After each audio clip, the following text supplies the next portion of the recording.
আসসালামু আলাইকুম। আজকে আমরা পড়ছি হজরত হাজেরা রাদিয়াল্লাহু তাআলা এর জীবনী। সবাই মনোযোগ দিয়ে শুনুন এবং শেষ পর্যন্ত দেখুন।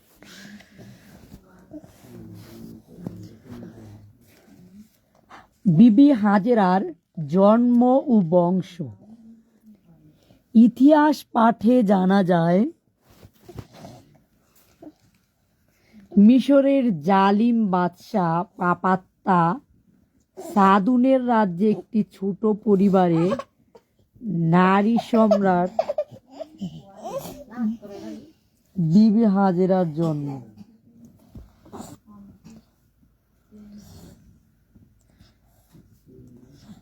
বিবি হাজেরাকে নিয়ে ছোট পরিবারের সদস্য সংখ্যা ছিল মাত্র 3 জন।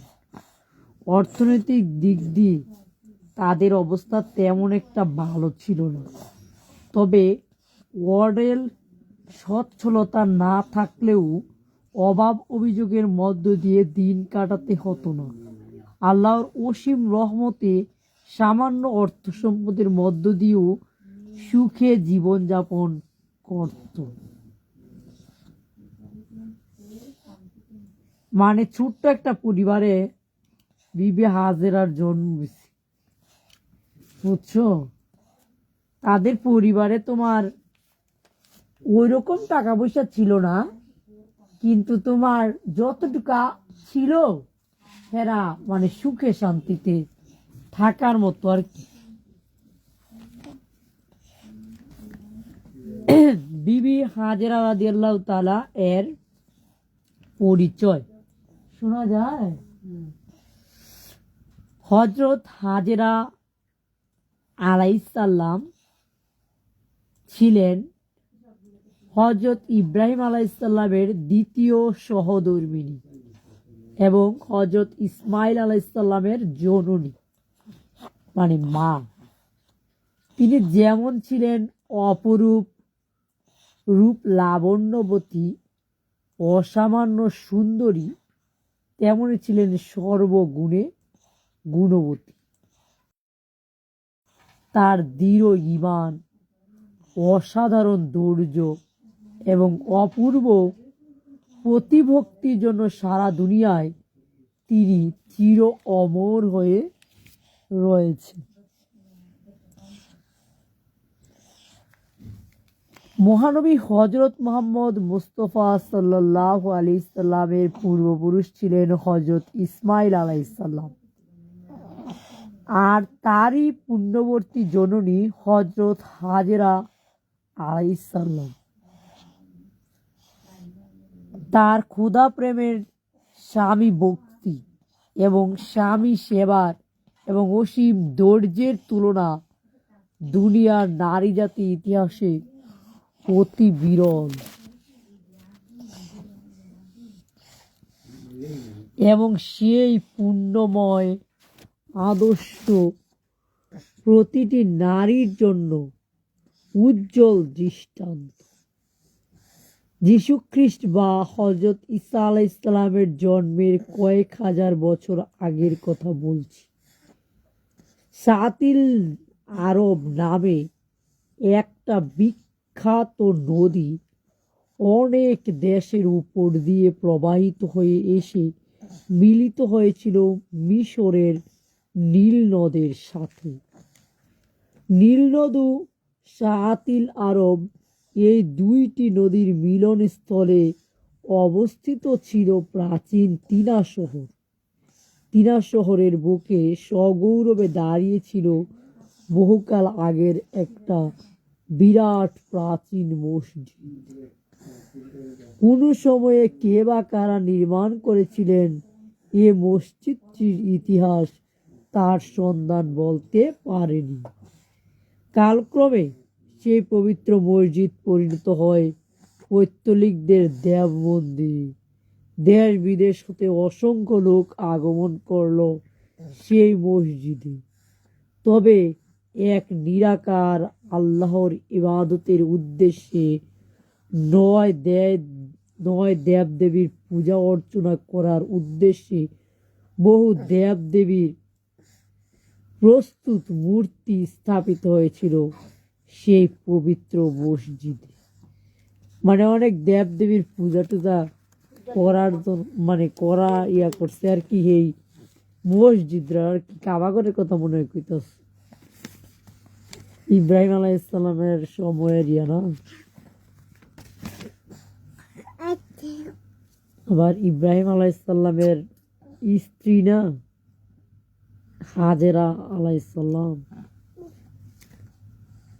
যার কারণে তোমার ওই কথা বলতেছে এখানে আর কি। প্রতি বছর নববর্ষে প্রথম দিনে বিরাট মেলা বসতো তিনা শহরে, আর সেই মেলা স্থায়ী হতো মাসাধিক কাল। মানে মাসের 1 মাসেরও বেশি সময় এই মেলা বৈশা থাকতো আর কি। দেশ বিদেশ হতে অসংখ্য লোক আগমন করত সেখানে মেলা দেখতেও, দেবদেবীর পূজা অর্চনা করতে। দেবদেবীর মূর্তির পায়ে মূল্যবান বস্তুসমূহ অর্ঘ্য দিয়ে সবাই আপন আপন কামনা ও বাসনা পূরণার্থে প্রার্থনা করত দেবদেবীর মূর্তির কাছে। অবশ্য তখনও কিছু সংখ্যক লোক নিরাকার ও সর্বশক্তিমান এক আল্লাহর কাছে প্রার্থনা করত এবং একমাত্র তার ইবাদত করত। দিনা শহরের অল্প দূরে অবস্থিত ছিল জাকিরা নামক একটা ক্ষুদ্র নগর। এই নগরের অধিবাসী ছিলেন জুলাইন নামক একজন পরম ধার্মিক ব্যক্তি। তিনি ছিলেন এক নিরাকার আল্লাহর উপাসক এবং হযরত নূহ আলাইহিস সালামের পুত্র শাহ সিকান্দারের বংশধর। জুলাইনের কোনো পুত্র সন্তান ছিল না, শুধু একটা মাত্র কন্যা, তার নাম ছিল হাজেরা। হাজেরার জন্মের পর আরো 10 বছর অতীত হলো। ইতিমধ্যে তাদের আর কোনো সন্তানাদি জন্মগ্রহণ না করায় তারা একরূপ হতাশ হয়ে পড়লেন।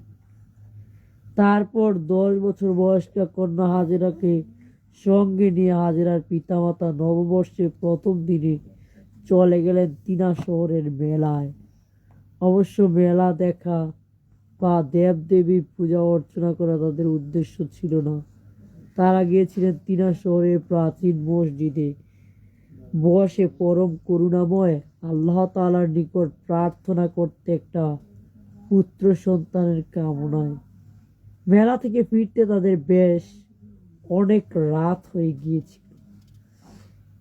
একটা বিরাট জঙ্গলের ধার দিয়ে পথ চলবার কালে জঙ্গলের ভিতর থেকে কিছু সংখ্যক দস্যু বের হয়ে এসে আক্রমণ করলো জুলাইন দম্পতিকে। তারা জুলাইন দম্পতিকে হত্যা করে তাদের কাছে যা কিছু টাকা পয়সা গহনাপত্র ছিল তা লুণ্ঠন করে নিয়ে গেল। 10 বছর বয়স্কা পরমা সুন্দরী বালিকাটিকে তারা হত্যা না করে নিয়ে গেল বিক্রি করার উদ্দেশ্যে। সে সময় মিশর দেশে সাদুক নামে এক পরম পরাক্রমশালী মহাপাপী বাদশা ছিল। ঐতিহাসিকগণের মধ্যে অনেকে এটিকে ফেরাউন নামে উল্লেখ করেছেন।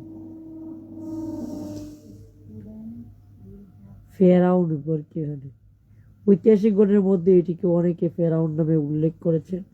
আসলে ফেরাউন কারো নাম নয়, মিশরের যাবতীয় বাদশাকে ফেরাউন বা ফারাও বলা হতো। ও আচ্ছা,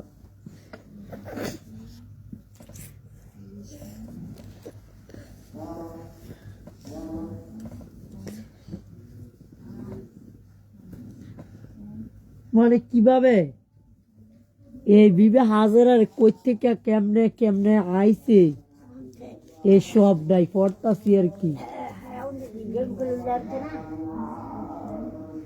হাজেরা বিবিরে কই থেকে কেমনে পাইছে, কেমনে আনছে ওইটা।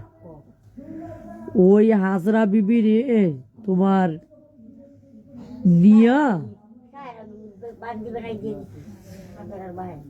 এই না না, এটা আমি যে লাইনটা পড়তাছি ওটা হচ্ছে তোমার হাজরা বিবিকে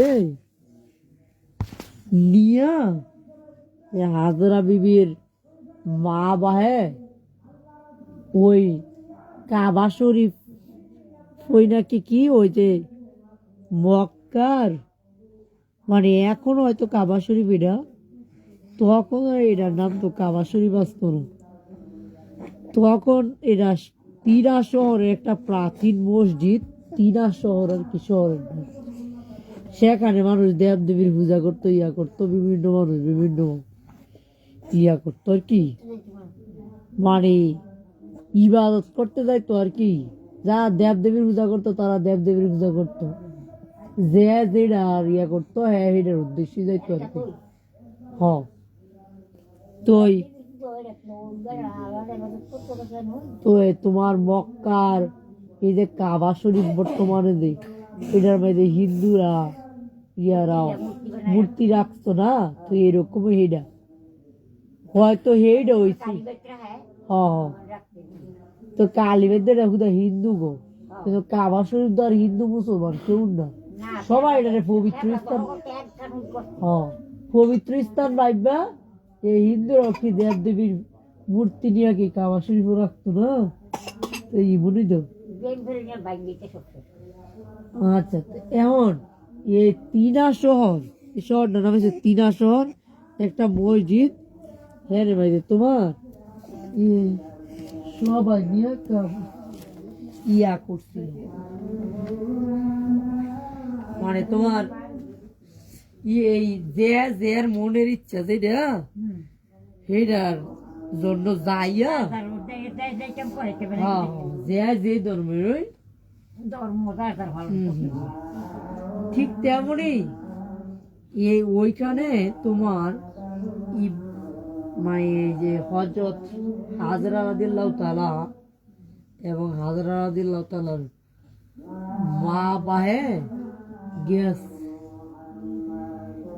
যাইয়া, ওইখানে যাওয়ার পরে ওইখানে ইয়া আক্রমণ করছে। আগে দস্যু মস্যু আসলো না, আক্রমণ কইরা পরে তোমার হাজরা বিবি দেখবো সুন্দর আসছিল, এখন বাপ মারে আক্রমণ কইরা ইয়া কইরা মাইরা মানে মাইয়ারে আর মারছে সুন্দর দেখে। দেখো বাপ না হইলো এরা এটা পেঁয়াজ মায়ের দা দস্যু পরে বেয়াজ বদিক্ষা তার আর মা তারা কি করলো ওটারে মারছে না মাইয়া রাখার কারণে তোমার মানে হাজেরা রাদিয়াল্লাহু তাআলা বাইচা গেল। আর ওইদিকে ওরা যে আসছিল তার কারণ হইছে তাদের 10 বছর হয়ে গেছে গা, আর কোন সন্তান টন্তান হয় না, একটা পুত্র সন্তানের আশায় তা তোমার এই ওই ওই যেটাতে মিনা শহর হ্যাঁ আসছিল দোয়া করণের উদ্দেশ্যে। শহরটার নাম হচ্ছে মিনা। এই তিনা শহরে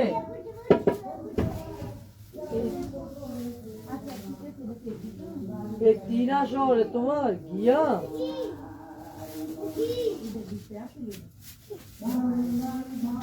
তিনা শহরে গিয়া ওদের উদ্দেশ্য ছিল মানে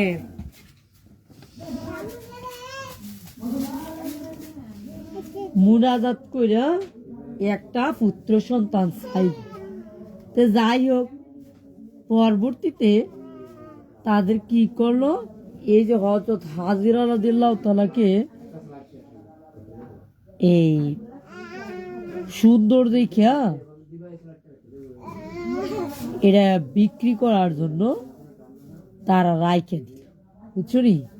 আর টাকা পয়সা গহনা যা কিছু আছে বাপ মারে মাইরা এই তোমার যারা দস্যু তারা নিয়ে গেল, বুঝছিলি।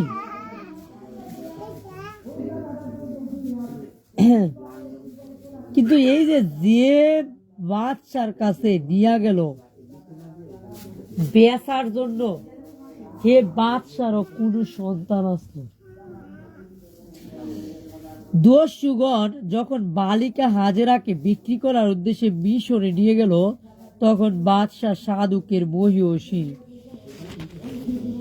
এই পরমা সুন্দরী ছোট বালিকাটিকে খরিদ করে নিয়ে লালন পালন করতে লাগলো।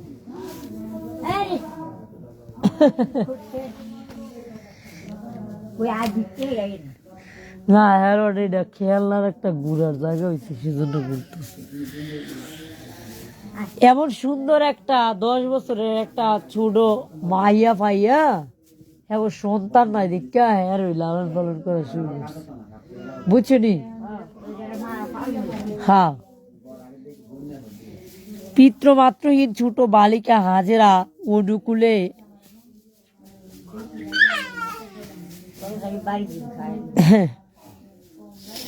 যাই হোক, দাস দাসীর মতো না, নিজের সন্তানের মতো আদর যত্ন কইরা পালা শুরু করছে। যাই হোক, হাজেরা রাদিয়াল্লাহু তাআলা একটা কুল পাইছে, থাউনের একটা জায়গা পাইছে। বাদশার গৃহে পরম সুখে তার দিন অতিবাহিত হতে লাগলো। এর কয়েক বছর পর বাদশা সাধকের স্ত্রী গর্ভবতী হলো এবং যথাসময়ে একটা পুত্র সন্তান প্রসব করার পর মৃত্যু মুখে পতিত হলো।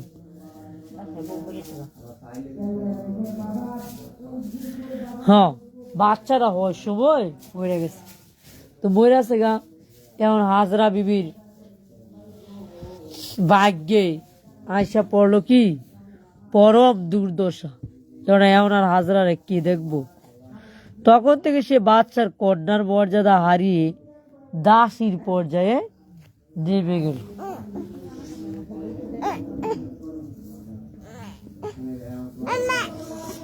যেহেতু দাসীর মতো বাচ্চা আবার আচরণ করা শুরু করলো, এতদিন বউ ফালছে নিজের মাইয়ার মতো দেখছে, কিন্তু যেই না বউ বই রাখছে গা, এই বাদশা কি করল,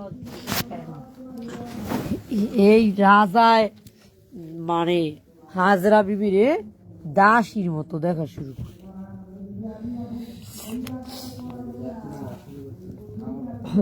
তারপরে হাজরা বিবি তোমার বাল্যকাল, বিবি হাজেরা আর পিতামাতা উভয়ই ধর্মানুরাগী, বিনয়ী, নম্র স্বভাবের ছিল।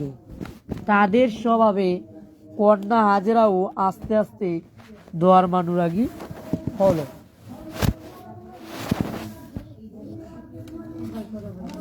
এবং আল্লাহর সন্তুষ্টি লাভের জন্য কি এ বিবাহ হাজরাও ওই ধর্মের দিকে মনোনিবেশ করলেন। সারা মিশর নানা রকম পাপাচারে নিমজ্জিত হলেও বিবাহ হাজরার পরিবারে তার ঢেউ এসে লাগতে পারেনি।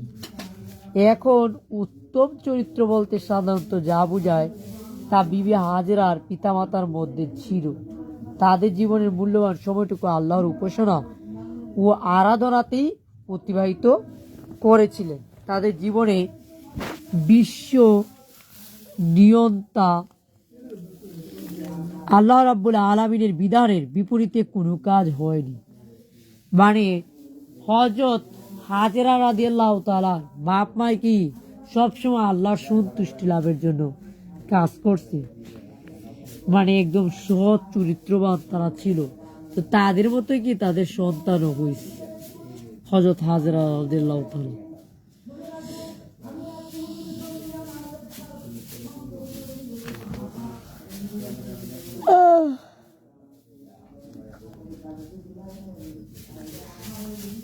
যার কারণে কোনো পাপ পঙ্কিলতা তাদেরকে স্পর্শ করতে পারেনি।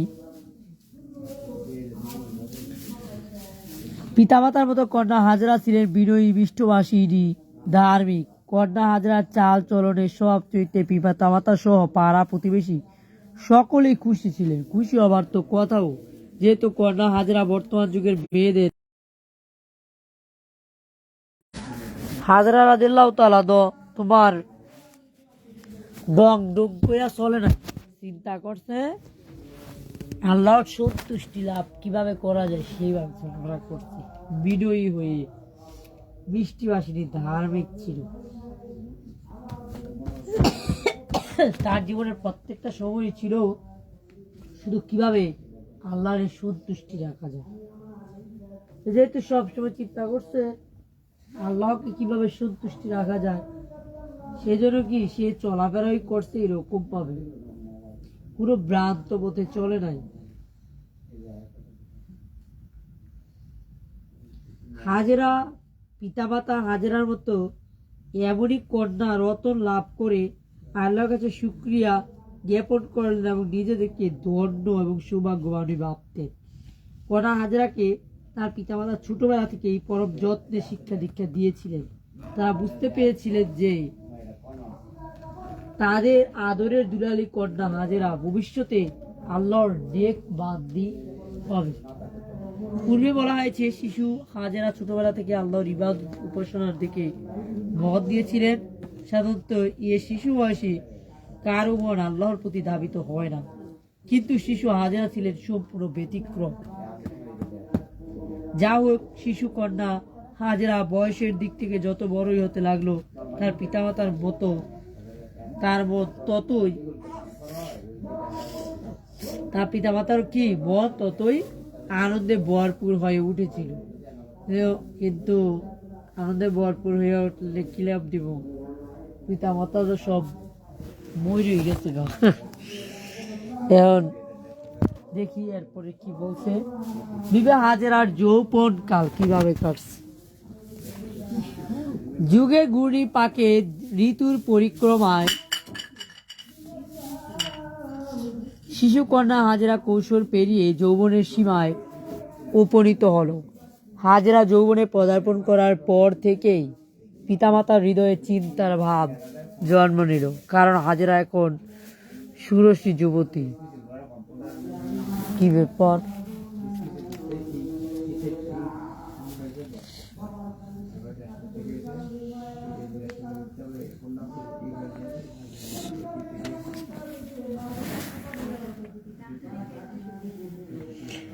সারা অঙ্গে তার অপরিসীম রূপ যৌবনের বন্যা। হাজেরার দেহের প্রতিটি ভাঁজে ভাঁজে তার ওয়াডেল লাবণ্যের সুধা টলমল করে। হাসিতে পূর্ণিমার আলো, চাঁদের আলো ঝলমল করে ওঠে, যার কারণেই পিতামাতা হাজেরার জন্য চিন্তায় মিম্রিয়মান হয়ে পড়ে। পূর্বে আলোচিত হাজেরা ও তার পিতামাতার বসবাস ছিল এমন এক রাজ্যে, যে দেশে বাদশাহ ছিল পাপাত্তা, অত্যাচারী ও ইতিহাস জোড়া। তার নাম ছিল বাদশাহ সাদুন। অত্যাচারী ক্ষুধাদ্রোহী বাদশাহ সাদুনের নির্যাতনে প্রতিটি মহল্লায় ও ঘরে ঘরে আতঙ্ক শঙ্কিত।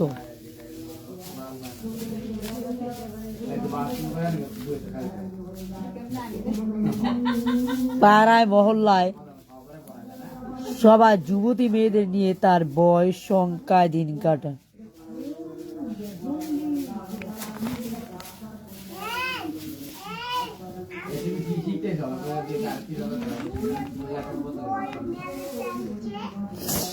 শোনা যায় মা?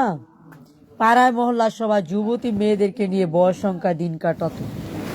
নরপিশাচ কামচারী পাপিষ্ট বাদশার অনুচরেরা সুন্দরী যুবতী মেয়েদের সন্ধানে যত্রতত্র অহরহই ঘুরে বেড়াচ্ছে।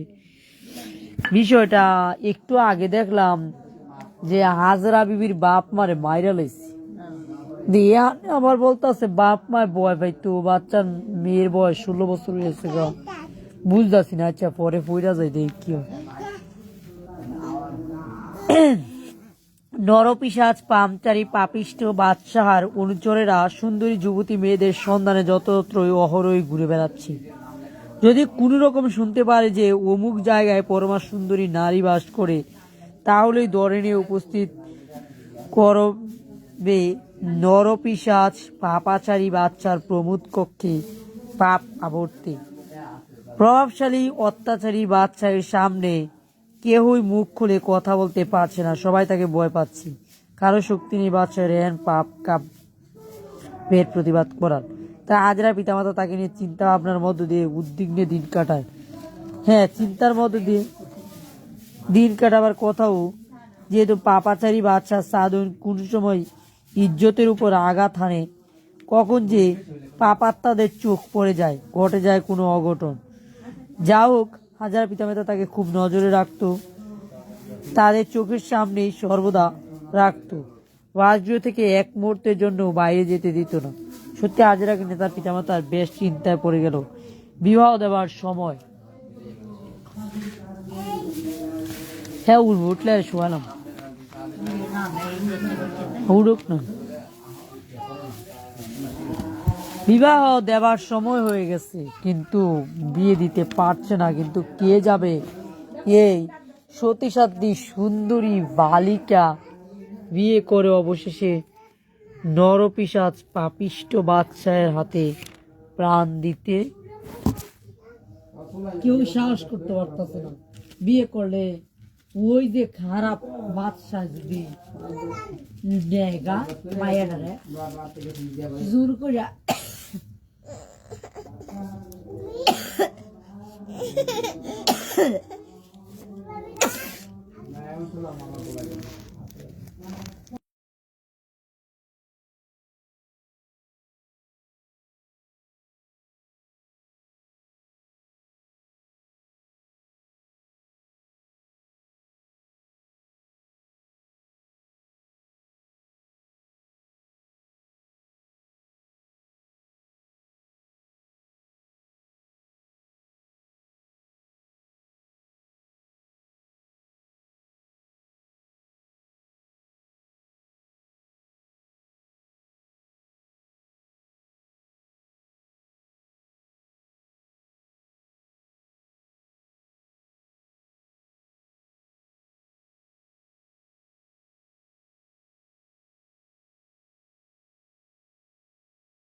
গানগা টাটা গো, আমার টাটা দিয়ে হইতেছে গানগা গানগা।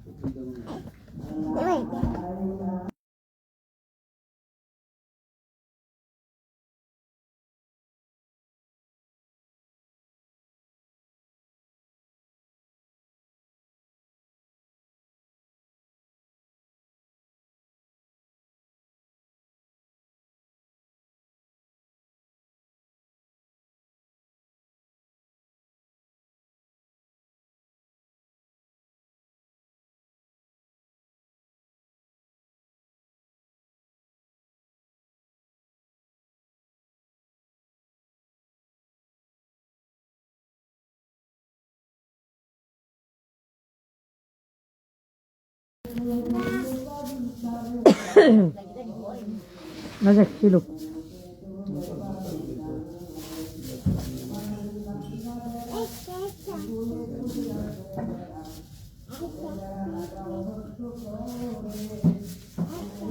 এখন কোনো মানে ছেলেও বিয়ে করার জন্য সাহস করতে পারতেছে না। এই হাজেরার বাপ মাও কাছে বিয়ে দিব এরকম যোগ্য পাত্র পাইতেছে না, বুঝছো নি? তাই প্রাণ ভয়ে কেউ রাজিও হচ্ছে না সুন্দরী হাজেরাকে চিরসাথী করতে। কিন্তু পিতামাতার মনের অধীর আগ্রহ আদরের দুলালী কন্যাকে বিয়ে দিবে কোনো সুপাত্রের নিকটে। আদরের দুলালী হাজেরাকে বিবাহ দেওয়ার জন্য তার পিতামাতার সৎপাত্রে খোঁজাখুঁজি করেও পাচ্ছে না। সুন্দর বালিকার অডেল রূপ যৌবন তুচ্ছ হয়ে যায় অকালে প্রাণ হারাবার। কন্যা হাজেরার পিতামাতার মনে কোনো শান্তি নেই, খাওয়া দাওয়া নেই, কেবল হাজেরার চিন্তা কিভাবে তাকে বিবাহ দেওয়া যায়। তারা সর্বদা মান ইজ্জতের ভয় করত। সারা দেশ জুড়ে বেবিচার, অনাচার আর পাপাচারের জোয়ার বয়ে চলছে। এর অস্বস্তিকর পরিবেশের মধ্যে দিয়ে মহান করুণার আধার আল্লাহ জাল্লাহু শানুহু কন্যা হাজেরার মান সম্ভ্রম রক্ষা করবে কিনা এ নিয়ে পিতামাতা আল্লাহর কাছে সর্বদা প্রার্থনা জানাতো। বহু সময় এমনও দেখা যায় তারা খাওয়া দাওয়া ত্যাগ করে কেবল কন্যার চিন্তায় বিভোর হয়ে থাকতো। শেষ পর্যন্ত তারা ভাবলো চিন্তা করে কোনো ফায়দা নেই, সবে তো বিশ্ব নিয়ন্ত্রণ আল্লাহ রাব্বুল আলামিনের হাতে। মানিজ্য দেবার মালিক ও সে, আর নেবার মালিক ও সে, যার উজ্জ্বল স্বাক্ষর বহন করে মহাগ্রন্থ আল কুরআন। আল্লাহ বলেন, আমি যাকে ইচ্ছে সম্মান প্রদান করি, যাকে ইচ্ছা অপমানিত লাঞ্ছিত করে থাকি। প্রিয় পাঠক পাঠিকাগণ, একটু চিন্তা করে দেখুন, ধর্মানুর আগেই নারিকেলের উজ্জ্বল নক্ষত্র কন্যা হাজেরাকে নিয়ে কতদূর চিন্তায় পড়েছিলেন। চিন্তা কিসের জন্য? একমাত্র আল্লাহর কাছে পবিত্র থাকার জন্যই, তার প্রিয় বান্দাবান্দি বলে আখ্যায়িত হওয়ার জন্যই।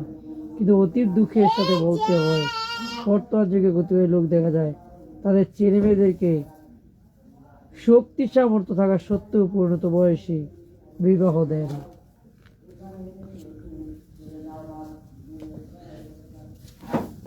বিবি হাজেরার পলায়ন। নারী সম্রাট বিবি হাজেরা পাপিষ্ঠ বাদশাহ সাদুন ও তার অনুচরদের মতিগতি দেখে বুঝতে পেরেছিল তাদের মনের কুমন্ত্রণার কথা, যার কারণে হাজেরা বৃদ্ধা মায়ের হাত ধরে মেলার বীরের মধ্য দিয়ে অন্যত্র চলে গিয়েছিল। বহু ভয়ভীতির মধ্য দিয়ে হাজেরা বৃদ্ধা মাতাকে নিয়ে কোন রকম ঘরে পৌঁছিল।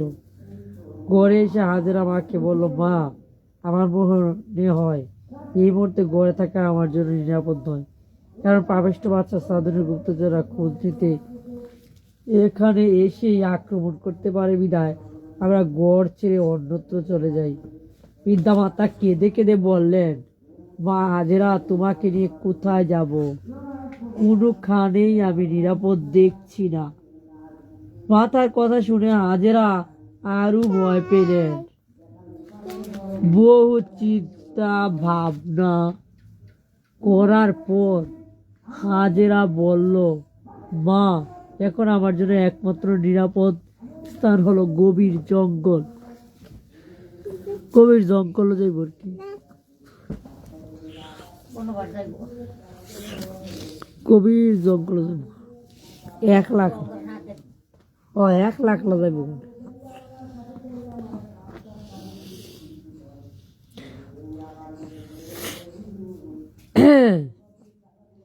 গভীর জঙ্গলে গিয়ে থাকতে হবে, নচেত নর পিশাচদের হাত থেকে রক্ষা পাওয়া যাবে না।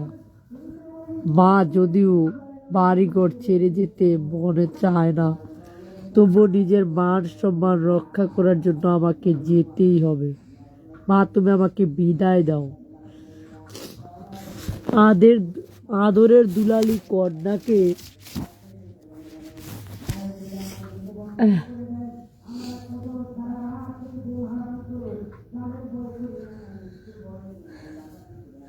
শুনতাছ?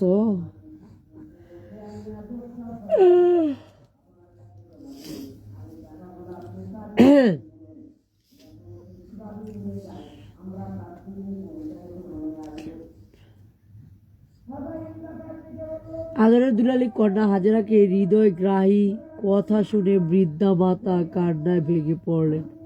মা, তোমাকে একা জঙ্গলে দিয়ে আমি কেমনে থাকবো? তুমি আমাকেও সাথে নিয়ে যাও। তাদের আমাকে অনেক কথা দিয়ে বুঝালেন এবং বললেন, রাখে আল্লাহ মা রেখে, দয়ামা আল্লাহ রাব্বুল আলামিন আমাকে সকল বিপদ থেকে রক্ষা করবেন। জয় হোক।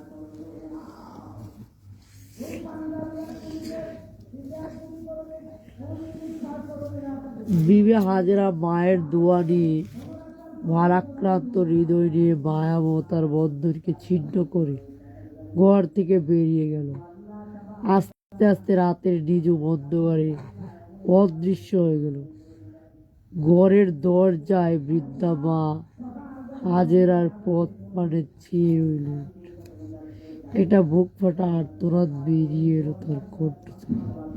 পিয়ারিল্লাহ, হে খোদা, তুমি সবকিছুর মালিক, তোমারই হাতে আমার কলিজার টুকরা হাজরাকে ছেড়ে দিলাম।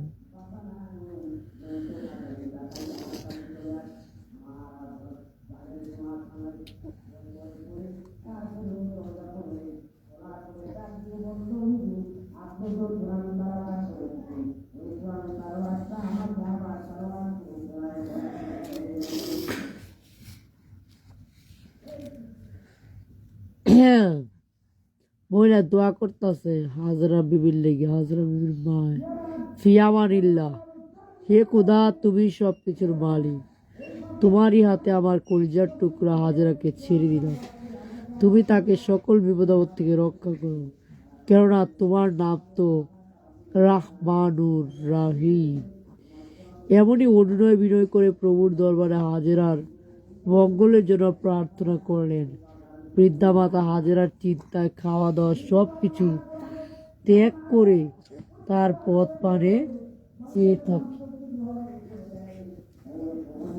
মায়ের দে জগগুলো হারাইছে না, আল্লাহ কাছে দোয়া করতেছে বেশি বেশি করে। কখন যে রাতের আধার দূরবীত হয়ে দিনের আলো ফুটে উঠেছে, বৃদ্ধা শুনতে পেল পুরুষ কণ্ঠের আওয়াজ। রাত যায় আর হয়ে গেছে গা, সকাল হয়েছে গা। ওই দিক দিয়া জোরে জোরে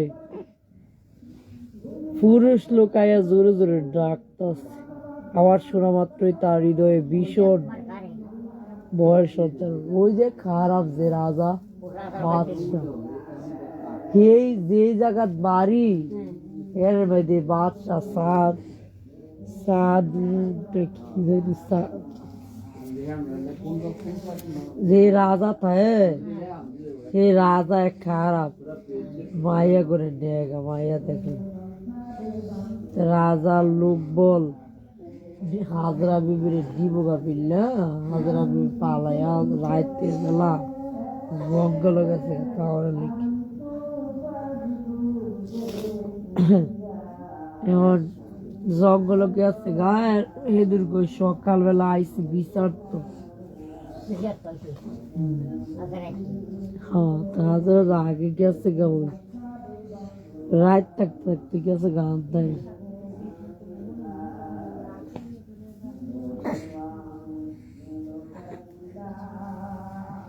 আরে মানে পুরুষ কণ্ঠের আওয়াজ আইসা বাড়িতে ইয়া করতেছে আর কি, খুঁজতেছে বয়ে বয়ে।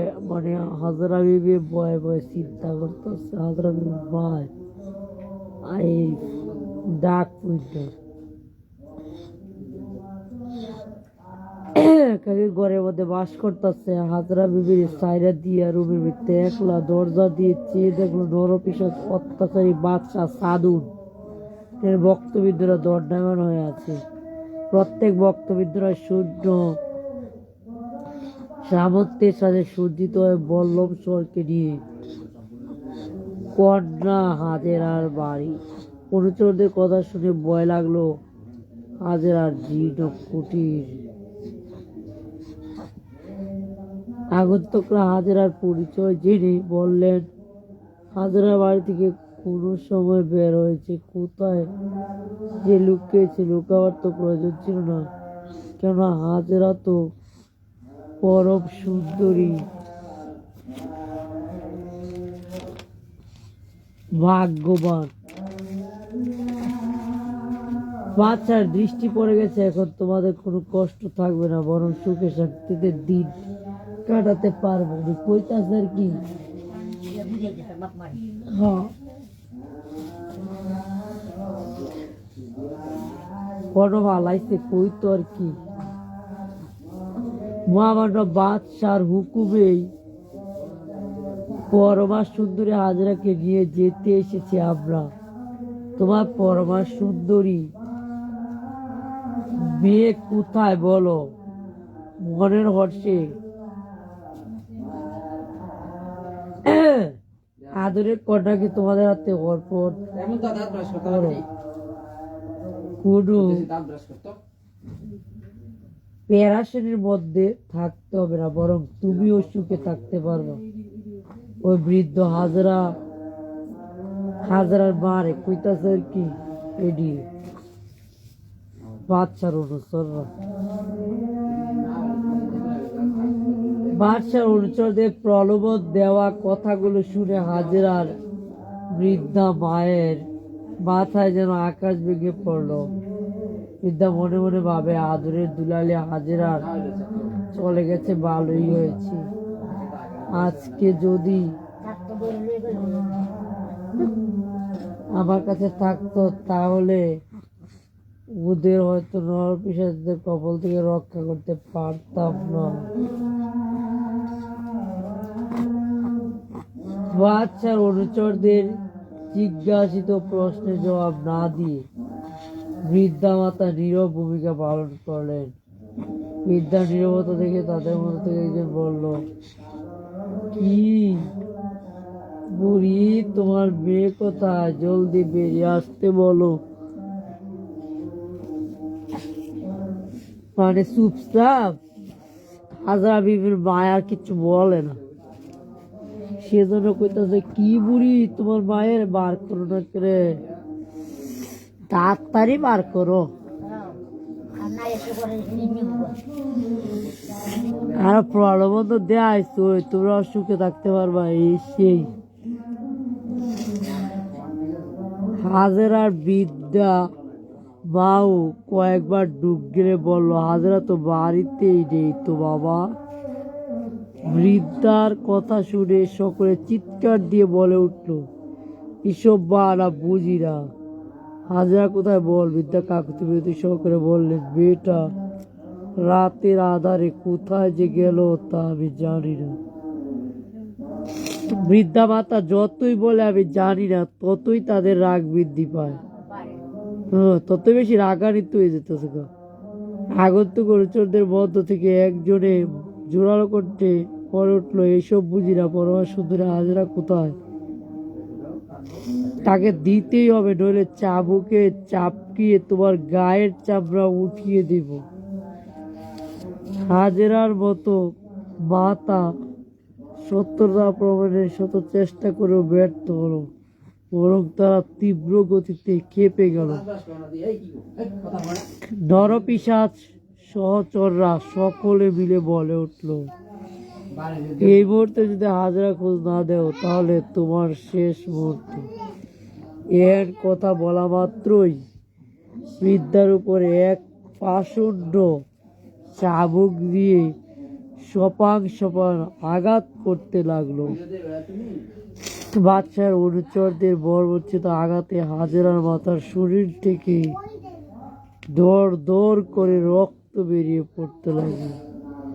হাজেরার বৃদ্ধা মাতা করুণ কণ্ঠে বলে উঠল, বাবা, আমাকে আর মেরো না, আমি তো সইতে পারি না। সত্যি আমি জানি না আদরের দুলালি হাজেরা রাতে কোথায় গিয়ে লুকিয়ে আছে। হৃদয় হৃদয়গ্রাহী কথাগুলো তাদের মনে একটু আঁচড় লাগবে, লাগার কথাও না। তাদের মধ্যে তো আর মানবতা বলতে কোনো কিছুই নেই। ওরা বৃদ্ধার কথা মোটেও বিশ্বাস করল না, বরং সপান সঙ্গে করে আরো চাবুক চাল। বৃদ্ধার দুর্বল দেহ শুয়ে শুয়ে বলল, বাবার, আমি জীবনে কোনোদিন মিথ্যা বলিনি, বিদায় আমায় মাফ করে দিন। হাজেরা কোথায় গেছে সব আমি কিছুই জানি। বৃদ্ধা দুনিয়ায় বেঁচে থাকলো তার শরীরে শক্তি বলতে দিকের নারী সম্রাট হাজেরা ইজ্জতের বয়ে আল্লাহকে রাজি করার মানুষের সারাদিন গির্জার গভীরে লুকিয়ে থাকলো। মনের মধ্যে কেবল দোলা দিচ্ছে কোন সময় এসে তাকে ধরে নিয়ে যায়। এমনকি গাছের পাতারও একটু শব্দ শুনলে তার মন লাফিয়ে উঠে। দুঃখ কষ্টের মধ্য দিয়ে দিনের অংশ চলে গিয়ে রাতে অংশ ঘনিয়ে এলো। অনা হাজার লোকালয় থেকে দূরে থাকলো। বৃদ্ধা মায়ের চিন্তা অস্থির পড়ল, মা না জানি কেমন আছে, বাচ্চার লোকেরা না জানি তাকে কত অত্যাচার করেছে।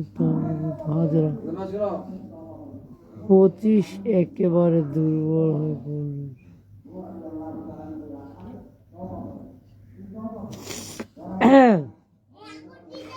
দিবারাত্রি তারপরে এক চিন্তা, বৃদ্ধা মাতা কিভাবে দিন কাটায়, কোথায় আছে। রাজারে পাপিষ্ঠটা তাকে মেরে ফেলেছে।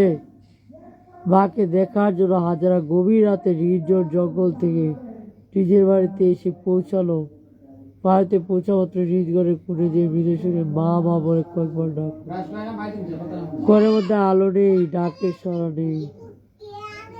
অনেক কিছু বাবার পর আদর দূরের কথা, হাজারা হৃদয়টা উৎকণ্ঠা ভরে উঠল। দুঃখ ভরা মনে হাজারা বাড়ি থেকে বেরিয়ে এক প্রতিবেশী আত্মীয়ের বাড়িতে এলো। হাজারার এক বান্ধবীকে বিদেশে ডাকলো। হাজারা কণ্ঠ শুনে মেয়েটা ঘুম থেকে জেগে দরবর করে বসে বলল, এ কি হাজেরা, তুমি কেন এখানে এসেছো? তোমাকে ধরে নেবার জন্য অত্যাচারী বাদশাহ অনুচরা পুরস্কার ঘোষণা করেছে। এসব শুনে তোমার জন্য আমিও অনেক চিন্তার মধ্যে দিন কাটাচ্ছি। এমনকি আমাদের গ্রামের কয়েকটা লোক বাদশার কাছ থেকে পুরস্কার লাভের জন্য তোমাকে অনেক খোঁজাখুঁজি করছে। শুধু খোঁজ নয়, তারা লৌহ বর্ম সম্পত্তি বের হয়েছে, তোমাকে খুঁজে বের করবে। বিদায় তুমি রাতের আধারে নিজ গ্রাম ছেড়ে অন্য জায়গায় চলে যাও। মেয়েটির কথা শুনে ওদের ধরে হাজরা কান্নায় ভেঙে পড়লেন। মেয়েটিকে জিজ্ঞেস করলেন, আমার মা কোথায় আছেন বলতে পারো?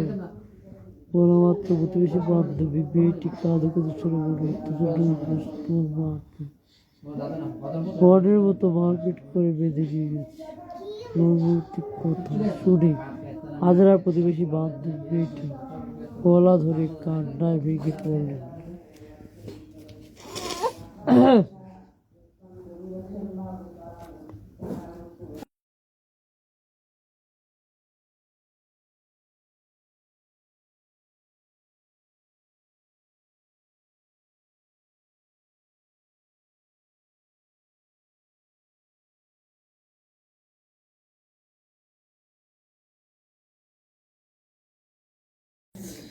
মেয়েটিকে জিজ্ঞেস করলেন, আমার মা কোথায় আছে বলতে পারো?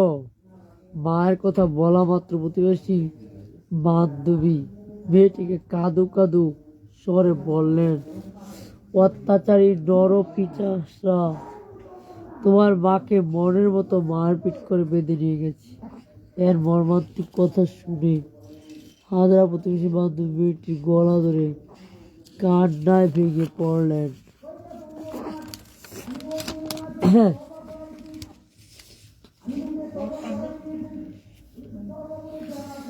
মেয়েটি তাকে মায়ের মতো আদর করে অনেক সান্ত্বনা দিয়ে বললেন, কিন্তু হাজেরা মায়ের সুখে ফুপিয়ে ফুপিয়ে কাঁদছেন। মেয়েটির কথা মোতাবেক হাজেরা সকল দুঃখ বেদনা মায়া মমতা পরিত্যাগ করে নির্জনে গেলেন। যাবার সময় দু চোখ দিয়ে পানি পড়ছে আর বলছে, হে জালিমরা, আজ তোমাদের জন্য আমি ওমর মা গৃহ থেকে হয়েছি। শুধু থাকা সত্য যাওয়ার সময় বাচ্চা সাধুর্য প্রতিষ্ঠা করে হচ্ছে, আল্লাহ তোমাদেরকে হেদায়েত করুন, কিন্তু বদ্ধ করেন। সত্য কথা বলতে হবে। বর্তমান যুগে আধুনিক যুগের মহিলাদের বেলা এর কাহিনী সংঘটিত হলে তারা প্রতিশোধ নেওয়ার জন্য শান্তিতে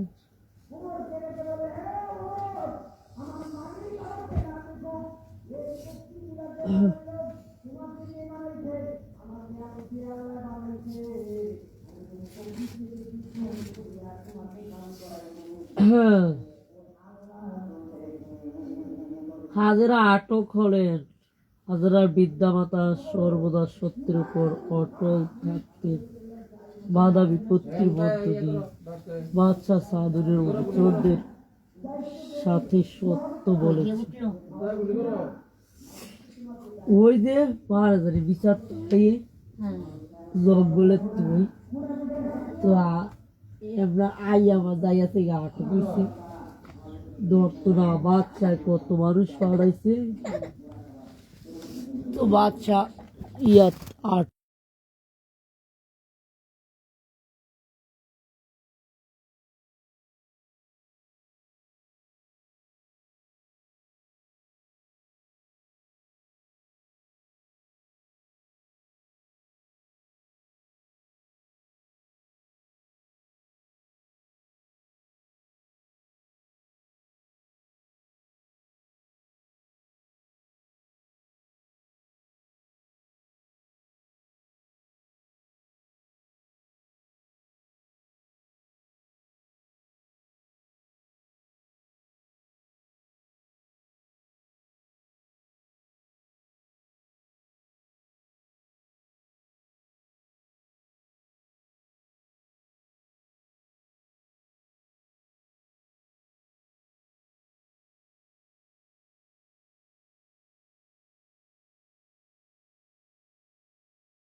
বিদ্যা মাতা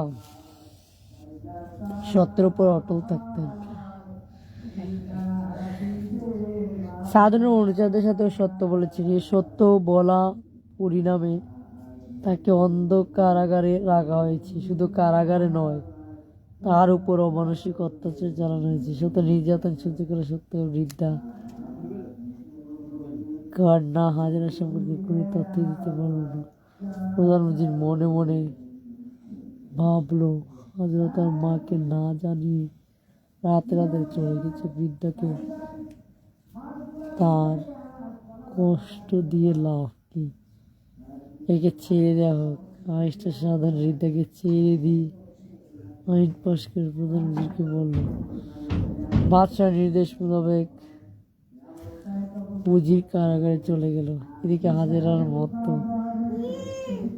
মানসিক নির্যাতনে মুক্তি দেওয়ার আগেই দুনিয়া হতে বিদায় নিয়েছে হাজেরার মতো। মাতা মারা যাবার পর অত্যাচারী বাদশাহ খুবই খুশি হলেন। পাপিষ্ঠ ভাবল তার সকল পথ এখন সহজ হয়ে যাবে। হাজেরার পক্ষে আর কোনো লোক নাই, পক্ষ হয়ে যে কথা বলবে। বাদশাহ উজিরকে হুকুম দিল, সুন্দরী হাজারকে যেখানেই থাকুক তাকে 3 দিনের মধ্যে তার দরবারে হাজির করতে হবে, নইলে তোমার গর্দান যাবে। বাদশাহ সাধনের কথার জবাবে ইমরান বলল, পরমা সুন্দরী হাজেরা মনে হয় কোনো লোকালয় নেই, হয়তো বন জঙ্গলে আত্মগোপন করে আছে। নরপিশাচ বাদশাহ ইমরানকে বলল, যেথায় থাকুক পরমা সুন্দরী হাজেরাকে আমার কাছে নিয়ে আসতে হবে। একে না পেলে আমার দেহ মনের শান্তি হবে না। বাচ্চার হুকুম সঙ্গে সঙ্গে কয়েকটা সৈন্যদল দেশের বিভিন্ন বন জঙ্গলে খোঁজ করার জন্য পাঠিয়ে দেওয়া হলো। শোনা যায় মা, একদল সৈন্য নিয়ে ইমরান লৌহ বর্ম শপথ নিয়ে হাজেরাকে খোঁজ করার জন্য জঙ্গলের মধ্যে জঙ্গলও ঢুকছে। এই রুমের ডানা নিবে ইয়া করছে তোমার জঙ্গল সৈন্য পাঠাইছে আর কি, যে কোনো বাড়ি ঘর কোনোখানে তো নাই মনে জঙ্গল গেছে, জঙ্গল সৈন্য দল পাঠাইছে। ক্ষুধার জ্বালায় কাতর হয়ে দেওয়াটা দুর্বল হয়ে গেল তার। দিনের বেলা হাঁটাচলা করে ক্ষুধার কাতর হলে এই গাছের নিচে ঘুমিয়ে পড়ে। রাত হলে বনের মধ্যে হিংস্র প্রাণীরা ডাকাডাকি শুরু করে। ডাক শুনে হাজেরার কচি মন ভয়ে আতঙ্কিত হয়ে ওঠে। সমস্ত রাত ওই গাছের ডালে বসে দিন কাটে। হাজেরা পাপিষ্ঠ বাচ্চা সাধনের বয়ে বেশ কদিন জঙ্গল অবস্থান করলো। পাপিষ্ঠ নিজেরা তাকে ধরার জন্য জঙ্গলে গেল। হাজেরা দুর্বল দেহ নিয়ে গাছের নিচে ঘুমিয়ে আছে। হঠাৎ ঘুমের মধ্যে বসে বহু লোকের কণ্ঠ শুনে তার ঘুম ভেঙে গেল। চোখ মেলতে দেখতে হলো তার কাছে আসছে বাচ্চা সাধনের প্রধান উচির ইমরান সহ অনুচরবৃন্দ। হাজেরা বয়ে বয়ে ওদের দিকে তাকিয়ে দেখে আতঙ্কিত হয়ে গেল। টেনার মেলায় যে উজিরকে দেখেছিল সে ইমরানকে দেখে চিনে ফেলল।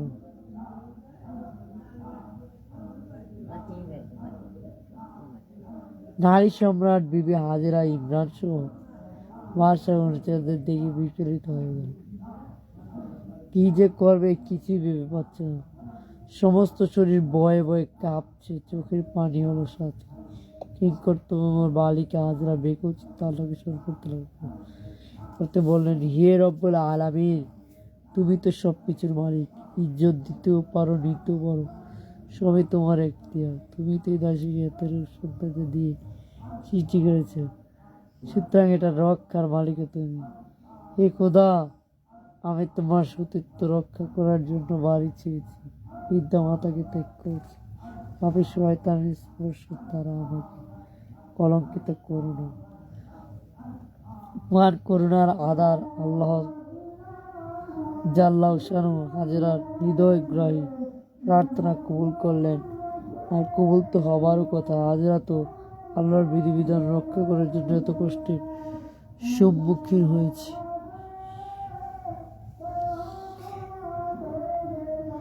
যাই হোক, পাপিষ্ঠ ইমরান হাজেরাকে বন্দী করার জন্য দলবল নিয়ে তার দিকে অগ্রসর হওয়ার উদ্যোগ হল। বিশ্ব নিয়ন্তা আল্লাহ রাব্বিল আলামিনের কুদরতকে বুঝতে পারে, কিন্তু এক কাণ্ড ইমরান সকলের পাই মাটিতে আটকে গেল। কারো একটু মাত্র নড়বার শক্তি হতো না। শত চেষ্টা করেও কেউ এক কদমে এগিয়ে যেতে পারল না। এ পাকে হাজেরার সামনের দিকে অগ্রসর হতে লাগলো। পাপিষ্ঠ ও হাজেরা চলার পথ দিয়ে সামনের দিকে অগ্রসর হলো। বধূ যে হাজেরা পিছনে চেয়ে দেখলো ইমরান বিন্দু তার পিছনে আসছে। হাজেরা কাছাকাছি আসা মাত্র ইমরান ও অনুচরবৃন্দ তাকে ধরার জন্য দৌড়ে ছুটল। আল্লাহর অসীম রহমতে এবারও তাদের পাগুলো আটকে এলো। হাজেরা তা জানতে পারল না, কিন্তু যেতে অত্যাচার ইমরানের মুখে হাসি উঠল। দেখতে পেল দুটা জেলে সংজ্ঞারা পরমা সুন্দরী হাজেরাকে নিয়ে পাহাড়ে উঠে আসছে। অত্যাচারী ইমরান দৌড়ে এসে বলল, এ পরমা সুন্দরী মেয়েটিকে বাদশাহ শাহজাহানের দরবারে পৌঁছাবার নির্দেশ আছে। ওকে আমরা বহুদিন পর্যন্ত হয়রানির মধ্যে কাটাচ্ছি, এ না নিয়ে গেলে আমার প্রয়োজন নেই। জেলেরা অত্যাচারী ইমরানের কথা শুনে অবাক হয়ে গেল। পুরস্কারের কারণ কি তারা অনেক কিছু ভাবলো। শেষ পর্যন্ত জেলেদের তারাই একটা পালকি এনে সংজ্ঞারা হাজেরাকে নিয়ে রওনা হলো ইমরান। নরপিশাচ মনের হরষে বাদশার দরবারে যেতে লাগলেন। পথে মধ্যে অনেক কিছু ভাবলো, টাকার দিকে চেয়ে সব কিছু ভুলে গিয়ে জালিম বাদশাহ সাধনের দরবারে হাজির হল। প্রধান উজির ইমরান পরমাশুদ্ধের হাজিরাকে নিয়ে বাদশার কাছে সংবাদ বলল। সংবাদ শোনা মাত্রই খুশিতে আটকানা হয়ে গেল। উজিরকে বলল, তোমার যা প্রয়োজন তাই দিব। তুমি আমার মনের আশা পূর্ণ করেছ, আমিও তোমার হৃদয়ের আশা পূর্ণ করব। হাজরাকে দেখার জন্য সেনা সমর্থরা ভিড় জমানো। অত্যাচারী বাদশাহ সাধু তাদেরকে তাড়িয়ে দিল। হাজরা যেন নির্ধারিত কক্ষ ঠিক করে রাখা আছে, ওখানে তাকে থাকতে নেওয়া হবে। কারাগারে হাজরা। বহুদিনের প্রত্যাশিত হাজরাকে পেয়ে বাদশাহ সাধু অত্যাধিক খুশি হলেন। অত্যাচারী নরপিশাচ বাদশাহ সাধুরের খাস কামরায়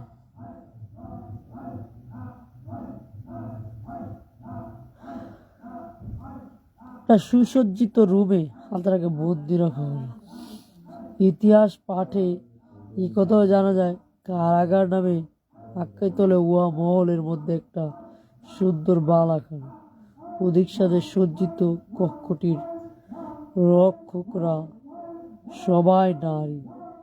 এ কক্ষে পাপাচারী বাদশাহ সাধুন সুন্দরী যুবতীদেরকে নিয়ে পাপাচারে লিপ্ত হয়। এ কক্ষে সাধারণ যুবতীকে রাখা হয় না। এই কক্ষে কেবলমাত্র সুন্দরী যুবতীদেরকে নিয়ে স্থান দেওয়া হয়। পরমা সুন্দরী হাজরা জ্ঞান ফিরে পেয়ে যখন চোখ মেলে নিজেকে এমন সুন্দর একটা কক্ষে সাহিত্য দেখতে পেলেন, তখন যেমন বিস্মিত হলেন তেমনি নিজেকে অসহায় ভাবলেন। পরমা সুন্দরী হাজরা কক্ষে এক বৃদ্ধা এসে বলল, মা হাজেরা, তোমার জন্য এই রূপটি বহু টাকা খরচ করে নির্মাণ করা হয়েছে, তোমাকে এখানে থাকতে দেওয়া হবে। বৃদ্ধা পরিচয়ের কথা শুনে হাজেরা দীর্ঘশ্বাস ছেড়ে বললেন, মা, এটা কি অত্যাচারী বাদশাহ সাধনের বহল? পরিচয়ের জবাব দিলেন, হ্যাঁ, এটা বাদশাহ সাধনের এলাকা। শোনো হাজেরা, বাদশাহ জিতেছি তোমাকে বালাগানা ঢুকানো হয়েছে, আমরা তোমার সেবা শুশ্রূষা করবো। পরমা সুন্দরী হাজেরা এক মুহূর্তে চিন্তা করে বললেন, পরিচারিকা, আমাকে কেন এখানে আনা হয়েছে তা নিশ্চয়ই জানো। তুমিও নারী, আমিও নারী, তুমি আমাকে বিপদ থেকে রক্ষা করো। পরিচারিকা বললেন, মা, তুমি কোন ধরনের মেয়ে তা আমি বুঝেছি, তবে বলার কিছুই নেই। আমরা যে অত্যাচারী বাদশার হুকুমের দাসী, আমাদের করবার সাহায্য কিছুই নেই। নারী জগতে উজ্জ্বল নক্ষত্র হাজরা কান্না যেত করতে বলেন, মা, যদি কিছু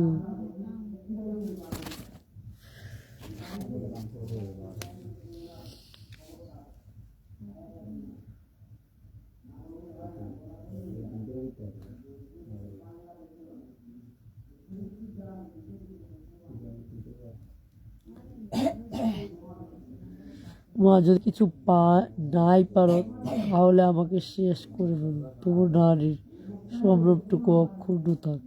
পরিচয় তাকে বহু কথা দিয়ে বোঝালেন এবং বললেন, তোমার প্রাণের নিরাপত্তার জন্য বাদশাহ এখানে বৈষম্য রক্ষী প্রহরী আর গুপ্তচর নিযুক্ত করে রেখেছে।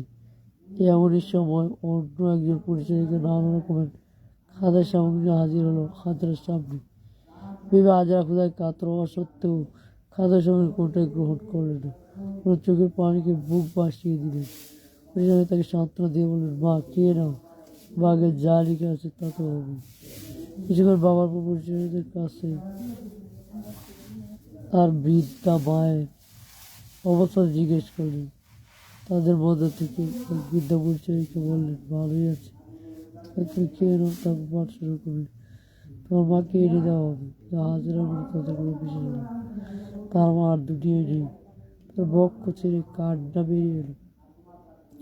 মেঝের উপর লুটিয়ে পড়ে কান্না ভেঙে পড়লো। কান্না জড়িত কণ্ঠে বিশ্ব নিয়ন্তা আল্লাহ রাব্বুল আলামিনের দরবার প্রার্থনা করলেন, রাব্বুল আলামিন, আমি কি অন্যায় করলাম যে আমার অন্যায়ের কারণে আমাকে শাস্তি পেতে হবে? তুমি আমাকে মাফ করে দাও। নর পশুদের অত্যাচার থেকে নিজের সম্ভ্রম রক্ষার জন্য কত বড় জঙ্গলে ঘুরে বেড়ালেন। কেন ওদের কারণে আমাকে আবদ্ধ করলে? তবলে তাহলে এই কি তোমার বিচার?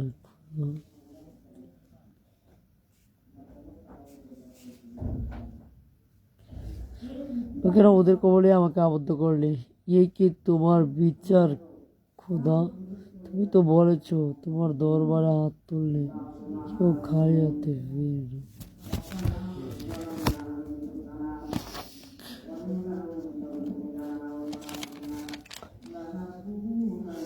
না, আমি তো বহুদিন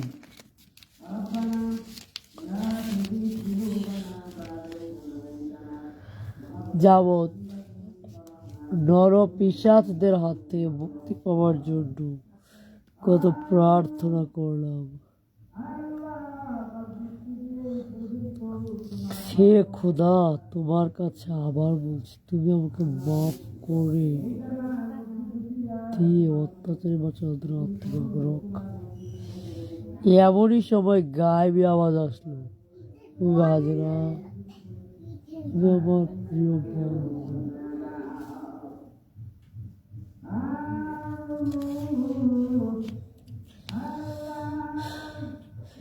হে বিবি হাজরা, আমি আমার প্রিয় বান্দা বান্দিকে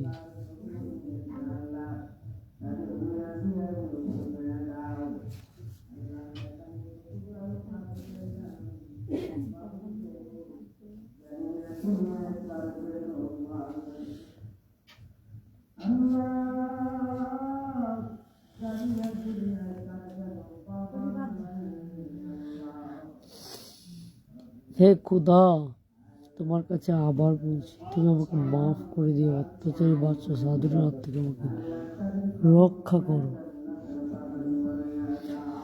এমনই সময় গায়েবী আওয়াজ আসলো, হে বিবি হাজরা, আমি আমার প্রিয় বান্দা বান্দীদের এইভাবে দুঃখ কষ্টের মধ্যে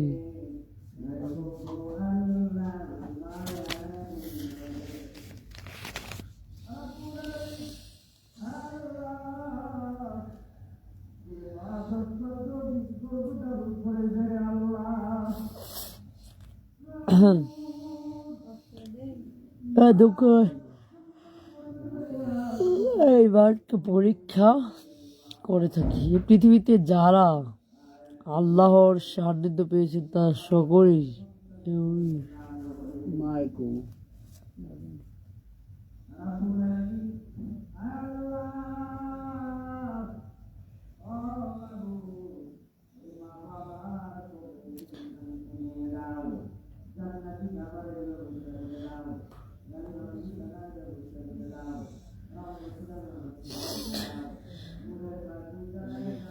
মানে যে তোমার যখন হাজার দোয়া রাখাইছে, হাজার দইরা রয়ে গেছে না, তা আল্লাহর কাছে হাজারা প্রার্থনা করতেছে যাতে আল্লাহ এই বিপদ থেকে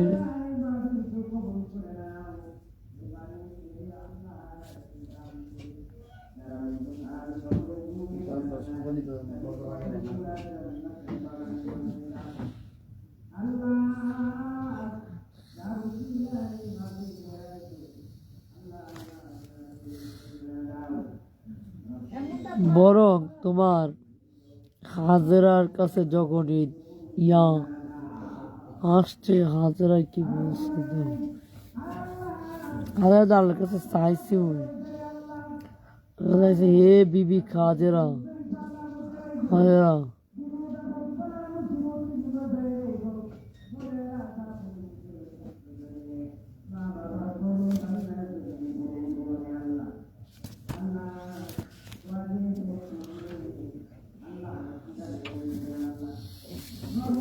আমার প্রিয় বন্ধু দুঃখ কষ্টের মধ্যে হ্যাঁ হ্যাঁ তারা সকলেই এমনই পরীক্ষার সম্মুখীন হয়েছে। এমনই পরীক্ষায় তার ভবিষ্যতে সফলতা চাবে। তুমি ধৈর্য ধরো, তাহলে তুমি তোমার সফলতার স্বর্ণশিখরে পুষ্ট দুঃখ কষ্ট বিপদ মধ্য দিয়ে গায়েবে আওয়াজ শুনি হাজরা আশার আলোর সন্ধান কেন আজকে এই পর্যন্ত।